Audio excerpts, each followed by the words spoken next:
तो चलिए आगे बढ़ते हैं। उज्जैन के दशहरा मैदान में अंतर्राष्ट्रीय गीता महोत्सव का आयोजन किया गया, जिसमें मुख्यमंत्री डॉक्टर मोहन यादव भी शामिल हुए। इस दौरान सीएम ने कहा कि भगवान श्री कृष्ण जनतंत्र और गणतंत्र के नायक हैं, जिनका संपूर्ण जीवन कर्म और धर्म के मार्ग की श्रेष्ठता का संदेश देता है। इस पावन आयोजन में साधु संतों की गरिमामयी उपस्थिति ने माहौल को और भी आध्यात्मिक ऊर्जा से भर दिया। मुख्यमंत्री ने कहा कि प्रधानमंत्री मोदी के नेतृत्व में लागू राष्ट्रीय शिक्षा नीति 2020 ने भारतीय ज्ञान परंपरा को एक नया विस्तार दिया है और इसी क्रम में मध्य प्रदेश की शिक्षा पठानाचार्यों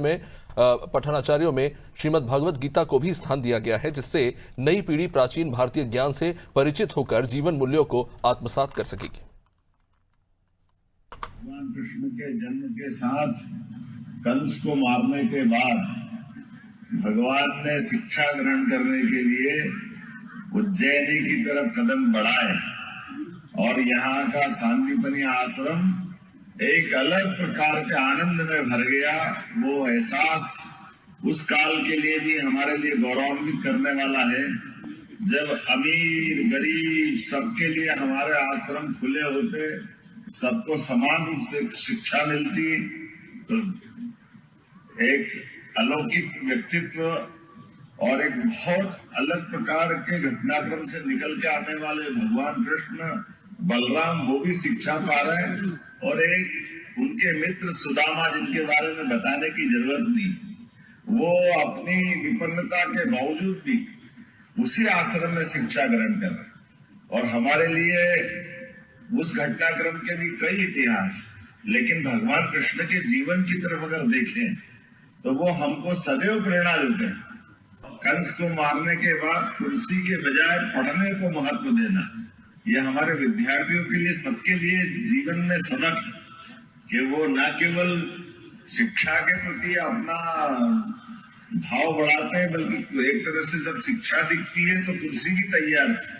सिंहासन भी तैयार थी। वो कंस का राज्य भी छोटा मोटा नहीं था, लेकिन कुर्सी पे न बैठते हुए शिक्षा की महत्ता क्या है और ये बता भी दिया उज्जैनी ने कि जब वो शिक्षा ग्रहण करने आए तो उज्जैन का विद्यार्थी एक आश्रम से, आचार्य सांदीपनी से शिक्षा ग्रहण करते हुए किस प्रकार का व्यक्तित्व दुनिया देखती है। और आचार्य सांदीपनी के शब्दों में पवित्र गीता तो वाकई में इतना पवित्र ग्रंथ है जिसमें सब कुछ है। गीता जी के लिए वाकई गीता से बढ़ के कोई ग्रंथ नहीं। अंतर्राष्ट्रीय गीता महोत्सव मध्य प्रदेश सरकार की तरफ से मनाने के लिए मैं हमारे अपने यशस्वी प्रधानमंत्री का जोरदार अभिनंदन करें, श्रीमान नरेंद्र मोदी जी,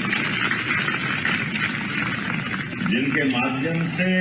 2020 में शिक्षा नीति पुनः संशोधित रूप में आई और इस संशोधित रूप से आने के बाद अब हमारे पाठ्यक्रम के अंदर भी हमें गर्व है, हमने गीता जी को भी महत्ता दी है और गोपाल कृष्ण की लीलाओं को भी महत्ता दी है। इसलिए हमने तो इसीलिए भक्ति योग, ज्ञान योग, कर्म योग, सारी चीजों की सार अगर कहीं मिलता है तो गीता जी के माध्यम से मिलता है। और सच में गीता तो वो किताब है जो हर स्कूल के बस्ते के अंदर होना चाहिए, हर बच्चे के साथ होना चाहिए, ये हमारा सौभाग्य होना चाहिए।